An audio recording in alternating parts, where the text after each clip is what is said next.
تو ہماری ایک بہن نے ہم سے درخواست کی تھی لائیو چیٹ پہ آگے کہ انہیں ایک مسئلہ بیان کرنا تھا، اور اس کا جو ہے نا قرآن و حدیث کی روشنی میں انہیں چاہیے تھا کہ مجھے اس بارے میں صحیح علم نہیں ہے، تو آپ کسی سے پتہ کر کے مجھے بتائیں۔ تو آج قاری صاحب ہمارے ساتھ موجود ہیں، تو ہم اپنی اس بہن کا نام تو نہیں لیں گے، لیکن ہم ان سے ان کا وہ مسئلہ بیان کریں گے، اور قاری اسد صاحب ہمیں قرآن و حدیث کی روشنی میں اس مسئلے کا حل بتائیں گے۔ قاری صاحب، ہماری ایک بہن ہے، انہوں نے SMS کیا ہے کہ انہیں ایک لڑکا پسند ہے، تو وہ جو ہے نا ان کے والدین وہاں ان کی شادی نہیں کرنا چاہتے، تو وہ چاہتی ہیں اگر میں ان سے نکاح کر لوں، پتہ کسی کو نہ ہو، پھر 1 سال بعد وہ عالم بن رہے ہیں، تو 1 سال بعد وہ رشتہ بھیجیں گے، تو کیا 1 سال تک اگر وہ ان سے نکاح کر لیتی ہیں لیکن رہتی اپنے گھر میں ہی ہیں اور کسی کو بتاتے نہیں ہیں، تو کیا قرآن و حدیث کی روشنی میں وہ جائز ہے، انہیں ایسا کرنا چاہیے یا نہیں؟ تھوڑا سا تفصیل سے اس پہ اگر آپ بیان کریں تو۔ قال النبی صلی اللہ علیہ وآلہ وسلم النکاح فی نصف الایمان، قال اللہ تبارک وتعالی فی کلام آخر یا ایها الناس اتقوا ربکم الذی خلقکم من نفس واحدۃ وخلق منها زوجها وبث منهما رجالا کثیرا ونساء واتقوا اللہ الذی تساءلون به والارحام ان اللہ کان علیکم رقیبا۔ انبیاء کرام علیہ السلام کی چند سنتیں بہت معروف اور مشہور ہیں، جیسا کہ بھوکھوں کو کھانا کھلانا، پیاسوں کو پانی پلانا، ننگوں کو کپڑا پہنانا، جو اللہ سے ٹوٹے ہوئے ان کو اللہ سے جوڑنا، بکریاں چرانا، ایک مشت داڑھی رکھنا، اور نکاح کو عام کرنا۔ نکاح کو عام کرنا، نکاح کرنا، یہ انبیاء کرام علیہ السلام کی پکی ٹھکی سنت ہے، اور آقا نامدار علیہ السلام کا فرمان مقدس ہے کہ لڑکا اور لڑکی جب دونوں بالغ ہو جائیں تو ان کے نکاح کرنے میں جلدی کرو۔ اگر والدین ان کے نکاح کرنے میں جلدی نہیں کریں گے اور لڑکے سے اور لڑکی سے کوئی گناہ اگر سرزد ہو جاتا ہے تو اس کا وبال پھر والدین کے سر پر رہے گا۔ تو اس لیے آقا نامدار علیہ السلام کا فرمان مقدس ہے کہ باپ اپنی اولاد کو کائنات کے اندر جو سب سے اعلیٰ، عرفہ، بلند اور بالا چیز دے سکتا ہے وہ اس کی اچھی تعلیم و تربیت ہے۔ تو آج کل عام طور پر معاشرے کے اندر دیکھا گیا ہے کہ کورٹ میرج اور لو میرج، اور اس کے علاوہ اپنا والدین کی اجازت کے بغیر لڑکی اور لڑکا آپس میں انڈرسٹینڈنگ کر کے اپنی زندگی کو وہ گزارنے کی کوشش کرتے ہیں۔ تو اس میں جو مشاہدے میں چیز آئی ہے 99.99% ایسے جو جوڑے ہیں، ایسی جو شادیاں ہیں وہ ناکام ثابت ہوئی ہیں، کیونکہ اللہ کے حبیب علیہ السلام نے فرمایا اذا لم تستحیی فاصنع ما شئت، او کما قال علیہ السلام، کہ اگر تمہارے اندر، تم لوگوں کے اندر حیا نہیں ہے، شرم نہیں ہے،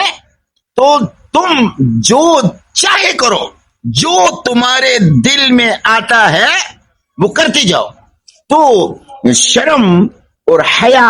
یہ ایمان کا ایک طاقتور شعبہ ہے۔ تو جو ہماری بہنیں،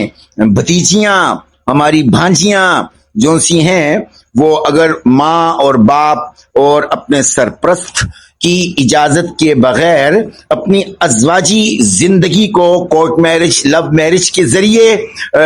وہ اگر رشتے ازواج کے اندر منسلک کرنے کی وہ اگر کوشش کر رہی ہیں تو انہیں خوب یہ بات دھیان کے ساتھ یاد کر لینی چاہیے کہ اللہ کے حبیب علیہ السلام نے صحابہ اکرام کو دعائے استخارہ اس طرح سکھلائی جیسے سورۃ الفاتحہ ہے. تو اس میں سب سے پہلے تو یہ دیکھا جائے کہ جو لڑکی لڑکے سے محبت کرتی ہے یا وہ لڑکا لڑکی سے محبت کرتا ہے تو اللہ سے تو مشورہ کرے کہ یہ محبت میری جو جوانی ہے اس جوانی کے اندر جو میرا مستانہ پن ہے اس کی وجہ سے تو نہیں ہے. تو اس کا طریقہ ہے, اس کا طریقہ یہ ہے کہ قبلے کی طرف رخ کر کے پہلے درود شریف پڑھے, پھر 7 مرتبہ یہ کلمہ پڑھے, اللہم اغفر لی واختر لی ولا تکلنی علی اختیاری, یہ چھوٹا استخارہ ہے. اور اللہم اہدنی وسددنی, یہ چھوٹا استخارہ ہے. اللہم هذا الجهد وعليك التكلان, یہ چھوٹا استخارہ ہے. اللہم الہمنی رشدی واعذنی من شر نفسی, یہ چھوٹا استخارہ ہے. تو پہلے درود شریف پڑھا 7 مرتبہ. یہ جو میں نے دعائے استخارہ, چھوٹے دعائے استخارہ کی جو چھوٹی چھوٹی میں نے دعائیں آپ کے سامنے تلاوت فرمائی ہیں, ان کو 7 مرتبہ کوئی بھی ایک ان میں سے ان میں سے کوئی بھی ایک دعا آپ نے 7 مرتبہ پڑھی اور پھر آخر میں آپ نے دوبارہ درود شریف پڑھا. تو یہ کھڑے کھڑے آپ نے اللہ سے مشورہ کر لیا. تو اس عمل کے کرنے کے بعد آپ کے دل کی کیفیت اگر اس لڑکی کی طرف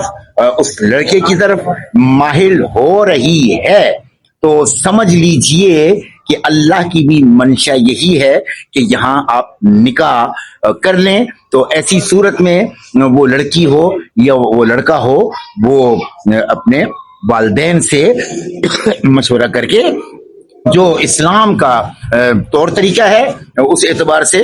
لڑکی ہے تو وہ لڑکے کے ہاں رشتہ بھیج دے, لڑکا ہے تو لڑکی کے ہاں رشتہ بھیج دے. اور اس میں پھر اگر پڑھائی ان کی چل رہی ہے یا پھر کوئی بزنس کے اعتبار سے ان کا کوئی سفر ہے تو اس میں نکاح تو آن لائن بھی ہو جاتا ہے, ٹیلی فون پہ بھی ہو جاتا ہے. اس کے اندر تو یہ ہے کہ دلہن ہے تو دلہن کا وکیل اگر موجود ہے تو وکیل ہی وہ ایجاب اور قبول کر لیتا ہے, اور ساتھ میں 2 گواہ ہوں تو پھر آپس کا جو ملاپ ہے وہ ملاپ جیسے شب زفاف کی جو رات ہوتی ہے تو اس میں پھر یہ ہے کہ وہ اپنے جو امور ہیں ان سے فارغ ہو کر وہ آپس میں مل سکتے ہیں. تو اس میں کوئی ممانعت والی بات نہیں ہے کہ سال ہے نکاح ہو چکا ہے تو سال ہو چکا ہے اور وہ لڑکا پڑھ رہا ہے یا لڑکی پڑھ رہی ہے تو ٹھیک ہے وہ اپنی تعلیمی مصروفیات سے فارغ ہو جائیں اور اس کے بعد پھر وہ اپنی ازواجی زندگی کو لے کر چلیں. لیکن اس کے اندر جو میں بنیادی بات آپ کو بتانا چاہ رہا ہوں وہ ماں باپ کی منشا ہے اور اللہ کی منشا ہے. کتنا آسان ہے دین یسرا, دین کتنا آسان ہے, ہم نے اس کو کتنا مشکل کر دیا. آسان کیسے ہے, پہلے اللہ سے مشورہ کر لیا ٹھیک ہے, اور اگر پھر بھی دل میں کیفیت نہیں پیدا ہو رہی اور دل میں تذبذب ہے, دل کے اندر میلان ہے, رجحان اور دلچسپی کی جو کیفیت ہے وہ صحیح اس کا ادراک نہیں ہو رہا, تو پھر آپ نے کیا کرنا ہے 2 رکعت صلاۃ الحاجات پڑھنی ہے اور اس کے بعد دعائے استخارہ جو واقعی دعائے استخارہ ہے جس میں لڑکی یا لڑکا استخارہ کرتے وقت شر سے اور پناہ مانگنی ہے اور خیریں اللہ سے مانگنی ہے تو وہ دعا پڑھنی ہے. وہ دعا کیسے ہے, ایسے ہے کہ اللہم انی استخیرک بعلمک واستقدرک بقدرتک واسألک من فضلک العظیم فإنك تقدر ولا أقدر وتعلم ولا أعلم وأنت علام الغيوب اللهم إن كنت تعلم أن هذا الأمر, جب یہ ان هذا الأمر آئے گا تو اگر لڑکی استخارہ کر رہی ہے تو لڑکے کو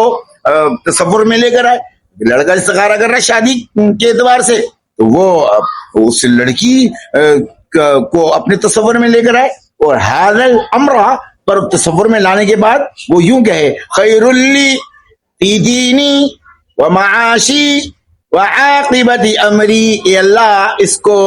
میرے دین کے لیے میری دنیا کے لیے اور میری آخرت کے لیے یا میرے مولا سراسر خیر کا ذریعہ بنا دیجئے. تو خیر لی فی دینی و معاشی و عاقبت امری فقدر لی و یسر لی ثم بارک لی فیہ وان کنت تعلم ان هذا الامر. آگے چل کر دوبارہ هذا الامر آئے گا. جب دوبارہ هذا الامر آئے گا تو پھر اس کو تصور میں لانا ہے شادی کے اعتبار سے, اور لانے کے بعد کیا کہنا ہے؟ شر لی فی دینی و معاشی و عاقبت امری, کہ یا اللہ اس کے نکاح جو میں کر رہا ہوں اس میں اگر اس لڑکی یا لڑکے کے اندر جو شر ہے اس شر سے اللہ میری دنیا کو بھی محفوظ کرنا, میرے دین کو بھی محفوظ کرنا, اور یا اللہ میری آخرت کو بھی محفوظ کرنا. اوپر هذا الامر میں خیر کی اللہ سے دعا مانگی, اور نیچے جو هذا الامر ہے اس میں شر سے پناہ مانگی. ٹھیک ہے. شر لی فی دینی و معاشی و عاقبت امری فاصرفه عنی واصرفنی عنہ واقدر لی الخیر حیث کان ثم ارضنی بھی. تو میں اس موضوع پہ روزانہ کچھ نہ کچھ آپ کے سامنے پیش کرتا رہوں گا, اور گفتگو تھوڑی سی طویل ہو گئی تو میں اصل میں یہ جو بھائی نے سوال کیا اس کا لبا لباب سینٹر آئیڈیا میں آپ کے سامنے پیش کرنا چاہتا تھا. اور انشاءاللہ میں یہ ہے کہ کل اور یا آنے والے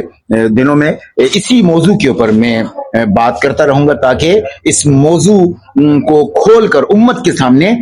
واضح کیا جائے, پیش کیا جائے, تاکہ امت کی معصوم بچیاں اور امت کے معصوم بچے جو ان سے ہیں وہ حقیقی معنوں میں اللہ سے مشورہ کر کے اور والدین کی باہمی رضامندی کے ساتھ اپنی نئی زندگی کا آغاز کر سکیں. والسلام علیکم ورحمۃ اللہ وبرکاتہ. یعنی کہ ہماری بہن کے لیے جواب یہ ہے کہ انہیں اپنے ماں باپ کی مرضی کے خلاف نہیں جانا چاہیے. پہلا استخارہ اور والدین سے. ٹھیک ہے جی, بہت بہت شکریہ جی قاری صاحب. یہ ہمارے ساتھ قاری اسد صاحب موجود تھے, اور ہماری بہن جنہوں نے ہم سے سوال کیا تھا یہ ان کے لیے جواب ہے جی. قاری صاحب نے آپ کو قرآن و حدیث کی روشنی میں بیان کر دیا ہے. اوکے جی, اللہ حافظ.